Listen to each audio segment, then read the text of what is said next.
नमस्कार, बहुत स्वागत है आपका। 3 का तरकश देख रहे हैं आप। मैं हूं रीनू यादव। शुरुआत करेंगे भोपाल की बड़ी खबर के साथ, जहां सौरभ शर्मा ने सरेंडर किया। जिला कोर्ट में सौरभ ने किया सरेंडर। 17 दिसंबर को सौरभ के घर हुई थी छापेमारी। लोकायुक्त ने मारा था सौरभ के घर पर छापा। छापेमारी के बाद से फरार चल रहा था सौरभ। काली कमाई के किंग का सरेंडर हुआ। बड़ी जानकारी आपको दे रहे हैं भोपाल से, जहां पर सौरभ शर्मा ने सरेंडर कर दिया है, जिसकी लंबे समय से तलाश की जा रही थी। आखिरकार उसने सरेंडर कर दिया। इस वक्त की ये बहुत बड़ी खबर निकलकर सामने आ रही है, जहां सौरभ शर्मा ने सरेंडर किया।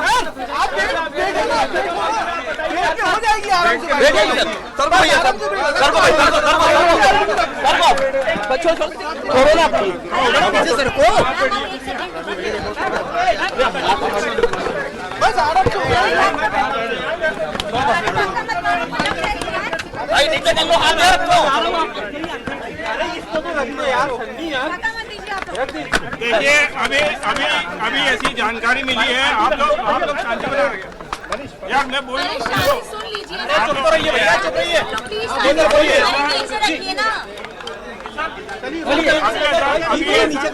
देखिए, अभी ऐसी जानकारी मिली है, आवेदन आया है।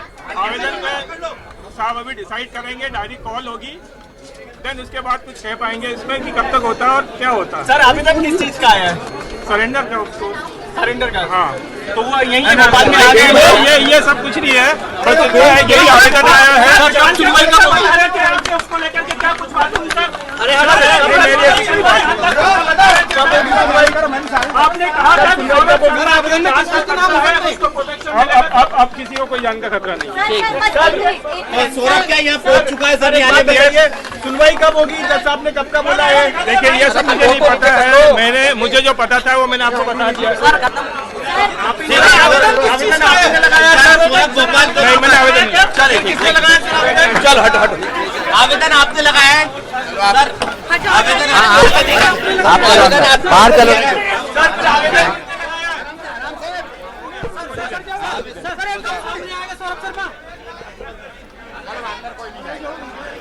तो देखिए, सौरभ शर्मा ने सरेंडर कर दिया है। ये बहुत बड़ी खबर इस वक्त सामने आ रही है। जिला कोर्ट में सौरभ ने किया सरेंडर। 17 दिसंबर को सौरभ के घर पर छापेमारी हुई थी। लोकायुक्त ने मारा था छापा। सौरभ के घर छापामारी के दौरान यहां पर कई सारे सबूत भी मिले थे, और छापेमारी के दौरान से ही जो सौरभ शर्मा है वो फरार चल रहा था। काली कमाई के किंग का सरेंडर हुआ है। और आप ये देखिए कि एक गाड़ी पाई जाती है जिसमें करोड़ों का सोना और कैश बरामद किया जाता है, और इसके बाद से लगातार इस पूरे मामले को काफी गंभीरता से जांच के दायरे में रखा गया, जांच की गई। यहां तक कि सौरभ शर्मा के जो करीबी रिश्तेदार हैं, जो अन्य करीबी साथी हैं, उनके घर पर भी छापा पड़ा, और अरेरा कॉलोनी के कुछ ठिकानों पर भी सौरभ के घर और दफ्तर में छापेमारी हुई थी। सौरभ की नौकरी को लेकर भी कई सारे सवाल, जो अनुकंपा नियुक्ति मिली थी उसको लेकर भी कई सारे संदेह, कई सारे सवाल, जिस पर उनकी मां का स्पष्टीकरण भी आया था, मीडिया के सामने भी आई, और उनका कहना था कि कोई भी गलत जानकारी नहीं दी गई है। जबकि सौरभ के बड़े भाई पहले से ही छत्तीसगढ़ में एक सरकारी नौकरी कर रहे थे। उसके बाद मध्य प्रदेश में इन्होंने परिवहन विभाग में अनुकंपा नियुक्ति अपने पिता की जगह नौकरी ली थी, और इसके बाद इनकी जो नौकरी, इसको लेकर कई सारी याचिकाएं भी दायर की गई थी, आरटीआई भी दायर की गई थी। और आप ये देखिए कि अभी सौरभ शर्मा के सरेंडर के बाद, चूंकि कुछ दिन पहले खबर निकलकर ये आई थी कि सौरभ सरेंडर नहीं कर रहे हैं, सौरभ पकड़ में नहीं आ रहे हैं, क्योंकि उनको उनकी जान का खतरा है। हो सकता है कि कुछ बड़े ऐसे लोगों के नाम इसमें शामिल हों, क्योंकि करोड़ों की कमाई हर महीने हो रही है, और न जाने कितनी अकूत संपत्ति पाई गई। यही वो गाड़ी है जिसमें बड़ी मात्रा में सोना और कैश, करोड़ों का कैश बरामद हुआ था, और इसके बाद से मामला काफी गरमाया रहा। अब सौरभ शर्मा एक ऐसा नाम बन चुका था जिसे ढूंढ पाना बहुत मुश्किल था। जानकारी तो यह भी है कि वो विदेश में कहीं छुपा हुआ था, वो देश वापस भी लौटा, लेकिन अब ये बड़ी खबर है कि सौरभ ने। सीधे रुक करेंगे, संवाददाता हमारे साथ शिवकांत जुड़ गए। शिवकांत, कहां पर आप मौजूद हैं? क्या सच में सौरभ शर्मा ने सरेंडर कर दिया है? क्या कोई तस्वीर निकलकर सामने आई है? बिल्कुल, आपको बता दें, दरअसल सौरभ शर्मा ने एक बहुत बड़ा गेम खेल दिया है। आज सबसे पहले ये खबर आई सामने कि सौरभ शर्मा ने सरेंडर कर दिया है, लेकिन अभी सौरभ शर्मा के वकील बाहर आए थे और सौरभ शर्मा ने अपने वकीलों के माध्यम से सरेंडर का एक आवेदन लगाया है, लेकिन इससे ज्यादा वकील ने एक कुछ भी नहीं बोला कि वो सरेंडर कब करेगा, किन परिस्थितियों में करेगा, लेकिन इतना जरूर बोला है कि उसको सरेंडर के दौरान भी सिक्योरिटी चाहिए। वकील का साफ तौर पे कहना है कि उसकी जान को खतरा है, सौरभ शर्मा सामने नहीं आ पा रहा और वो पुलिस सिक्योरिटी चाहता है, पुलिस सिक्योरिटी में ही वो सरेंडर करेगा। आवेदन वो दे चुका है, अब आज में या कल में फिलहाल वो कभी भी सरेंडर कर सकता है जैसे ही उसको पुलिस सुरक्षा मुहैया कराई जाती है। फिलहाल 2 मिनट के लिए वकील सौरभ के बाहर आए थे और पूरा आप देख सकते हैं वकीलों की लाइन, पूरा मीडिया सब सौरभ शर्मा के इंतजार में थे, लेकिन फिलहाल इस पे से क्लियर हो गया है कि कोर्ट में वो सिर्फ अपनी टीम को भेजा था गुपचुप तरीके से और सबसे पहले वो यहाँ का आइडिया लेना चाहता था सौरभ शर्मा कि आखिरकार यहाँ क्या परिस्थिति बनती है, क्या स्थिति बनती है, उसके बाद ही वो अपने आप को सरेंडर करेगा। बिल्कुल शिवकांत, लेकिन ये बात तो स्पष्ट हो गई है कि सौरभ कहीं ना कहीं वकीलों के संपर्क में है, अपनी पूरी टीम अगर उसने यहाँ भेजी है तो वो आसपास ही मौजूद है, पुलिस पकड़ नहीं पाई है, तमाम जांच एजेंसियां उसके पीछे पड़ी उसको गिरफ्तार करने के लिए, उसने अपनी जान का खतरा पहले ही जताया था और अभी सरेंडर की बात भी सामने आई थी, लेकिन सौरभ पहुंचा नहीं। ये सिर्फ जानकारी दी गई थी कि वो सरेंडर करना चाहता है और उसे सुरक्षा चाहिए। बिल्कुल आपको यही बता दूं कि उसने केवल ये एक तरीके से एक प्रैक्टिकल करके देखा सौरभ शर्मा ने कि कोर्ट में अगर सरेंडर की बात आती है तो क्या स्थिति बनती है, मीडिया की तरफ से, आम आदमी की तरफ से, पुलिस की तरफ से, और उसी के चलते उसने अपने 2 वकीलों को यहां भेजा और उसमें एक साथ में सरेंडर के साथ ही एक आवेदन के साथ भी भेजा है कि मुझे सुरक्षा दी जाए और सुरक्षा सिक्योरिटी के साथ ही मैं कोर्ट में आऊंगा, अपनी बात रखूंगा, सरेंडर कर दूंगा और जो मुझे जिस एजेंसी को पूछताछ चाहिए वो एजेंसी।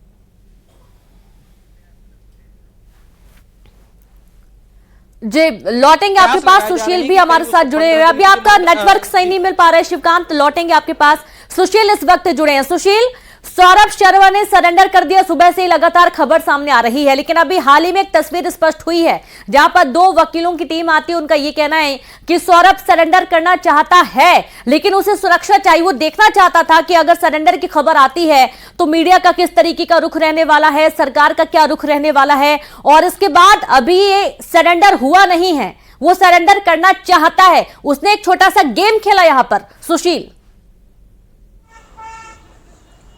बिल्कुल सही बात है। देखिए, सौरभ के जो वकील है और जो अन्य सूत्र है, उन सूत्रों की जो जानकारियां है वो जानकारी यही कह रही है कि लोकायुक्त की स्पेशल कोर्ट में सौरभ सरेंडर करना चाहता है। इसके लिए उसने बाकायदा अपने वकीलों के जरिए अप्रोच भी लगाई है। माना यह जा रहा है कि आवेदन भी उसकी तरफ से पेश किया गया है और इसी को लेकर लोकायुक्त कोर्ट ने जो है कल के लिए पाबंद किया है। माना जा रहा है कि संभवतः कल सौरभ के सरेंडर की कार्रवाई हो सकती है, क्योंकि वो भी ये इंश्योर चाहता था कि उसकी जान को किसी तरह का खतरा ना हो सुरक्षा एजेंसियों से या अन्य एजेंसियों से।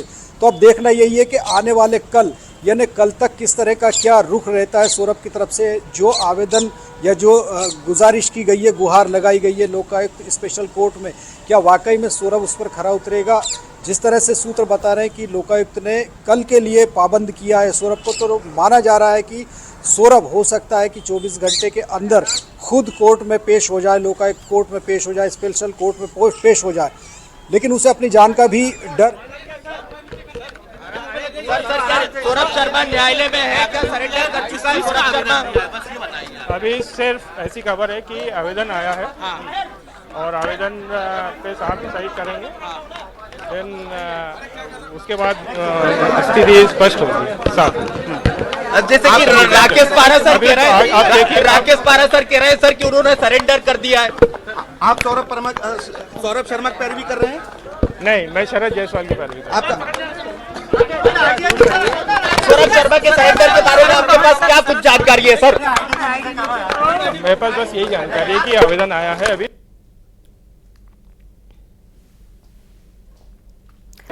तो देखिए, सौरभ शर्मा अभी सरेंडर करेगा, उसने सरेंडर नहीं किया। हाँ शायद आपका नाम सूर्यकांत बिजाड़े।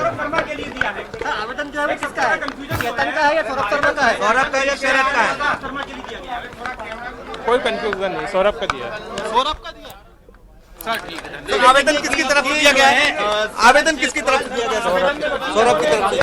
सर अभी अरे सूर्यकांत जी, तो देखिए सौरभ की तरफ से आवेदन दिया गया है सरेंडर करने के लिए और उसने सुरक्षा की मांग की है। लगातार जानकारी निकालने की कोशिश की जा रही है वकील के माध्यम से, लेकिन वकील बहुत ज्यादा कुछ कह नहीं रहे हैं। सीधे सुशील का हम रुख करेंगे। सुशील, वकील भी स्पष्ट नहीं कर रहे हैं कि कब तक ये सरेंडर कर दिया जाएगा, क्या स्पष्टीकरण सरकार से चाहिए, सुरक्षा के लिहाज से क्या मापदंड होने चाहिए, अभी ये कुछ भी स्पष्ट नहीं हुआ है। बिल्कुल सही है। देखिए ये बात तो तय है कि सौरभ की तरफ से सरेंडर के लिए जो लोकायुक्त स्पेशल कोर्ट है उसमें आवेदन दिया गया है, गुहार लगाई गई है और ये आशंका जताई गई है कि वो सरेंडर करना चाहता है लेकिन उसकी जान को खतरा है, उसकी जान की सिक्योरिटी मिलती है तो वो कोर्ट में हाजिर हो जाएगा। और जो सूत्र कह रहे हैं, सूत्रों के मुताबिक स्पेशल कोर्ट ने सौरभ को कल के लिए पाबंद किया है, यानी अगर उसे सरेंडर करना है तो संभवतः कल तक ये सरेंडर की कार्रवाई हो जाएगी और उसके लिए उससे पुख्ता सुरक्षा व्यवस्था भी उपलब्ध कराई जाएगी, क्योंकि सौरभ के वकीलों ने इस बात की आशंका जताई है कि सौरभ को इंटेलिजेंस एजेंसियों से खतरा है। अगर वो पहले ही किसी तरह की गिरफ्तारी या फिर उसको उठाने की कार्रवाई करती है तो सौरभ की जान को खतरा होगा और इस मामले में जो जांच होना है, जो बड़े और चेहरे हैं पीछे, उनका सच सामने नहीं आ पाएगा और ये जो मामला है सिर्फ सौरभ तभी दब जाएगा। और यही वजह है कि इसमें जो स्पेशल कोर्ट है उसकी तरफ से सूत्र बता रहे हैं ऐसा कि उनकी तरफ से पाबंद किया गया है कल के लिए, यानी सौरभ शर्मा को अगर सरेंडर करना है तो कल तक वो सुरक्षा व्यवस्था के बीच सरेंडर करेगा। इस तरह का कोर्ट की तरफ से ये पाबंदी की गई है। अब देखना यही है कि आखिरकार इन सूत्रों के दावों में कितना सच है, लेकिन ये कहीं ना कहीं पुख्ता सूत्रों ने बताया है कि सौरभ शर्मा की तरफ से आवेदन दिया जा चुका है सरेंडर करने के लिए और उसमें कोर्ट की तरफ से, स्पेशल कोर्ट की तरफ से कल पाबंद किया गया है सौरभ के लिए। तो अब देखना यही है कि क्या वाकई में कल सौरभ का कल तक सरेंडर होता है, उसको सुरक्षा मिलती है, या फिर और जो इंटेलिजेंस एजेंसियाँ है, चाहे ईडी हो या फिर इनकम टैक्स डिपार्टमेंट या फिर स्थानीय पुलिस जहाँ इसमें केस रजिस्टर्ड है, तो उनका क्या रुख रहता है, सरकार की जो एजेंसियाँ उनका क्या रुख रहता है, देखना यही होगा। लेकिन आने वाला जो 24 घंटे का वक्त है वो अहम है इस सौरभ के सरेंडर के पूरे मामले का खुलासा सामने आने के लिए। जी बिल्कुल, और ये वाकई में हैरान करने वाली बात ये भी है सुशील कि सौरभ ये देखना चाहता था कि अगर वो सरेंडर करने के लिए पहुंचता है तो किस तरीके की हलचल होती है, और ये देखने के लिए उसने सुबह से अफवाह फैलवाई कि वो सरेंडर करने आ रहा है। वकीलों की टीम पहुंचती है, उनका ये कहना है कि ये सिर्फ एक ट्रायल लिया जा रहा था ताकि ये देखा जा सके कि मीडिया इस चीज को कितना कवरेज करती है, सरकार इस चीज को कितना गंभीरता से लेती है। इतना बड़ा मामला है, सौरभ को गिरफ्तार करने में अभी पुलिस के हाथ खाली हैं। विदेश भी चला गया, विदेश भी आया, फिर चला गया, कोई पुख्ता जानकारी उसके बारे में नहीं और अभी भी पुलिस की गिरफ्त से बाहर है सौरभ शर्मा। शुक्रिया आपका तमाम जानकारी के लिए सुशील। और इस तरीके से अब देखिए कि कल हो सकता है कि वो सरेंडर कर दे, लेकिन फिर भी कुछ भी कह पाना भी यहां पर काफी मुश्किल लग रहा है। तो सौरभ शर्मा से पूछताछ के लिए टीम लगातार जुटी हुई है कि इसे तलाशा जाए, इसे गिरफ्तार किया जाए। हालांकि सौरभ ने भी हर तरीके से सफाई देने के लिए या जानकारी देने के लिए सहमति जताई है, लेकिन उसको अपनी सुरक्षा, अपनी जान का खतरा उसने अंदेशा जताया है। चलिए अब आगे बढ़ेंगे बात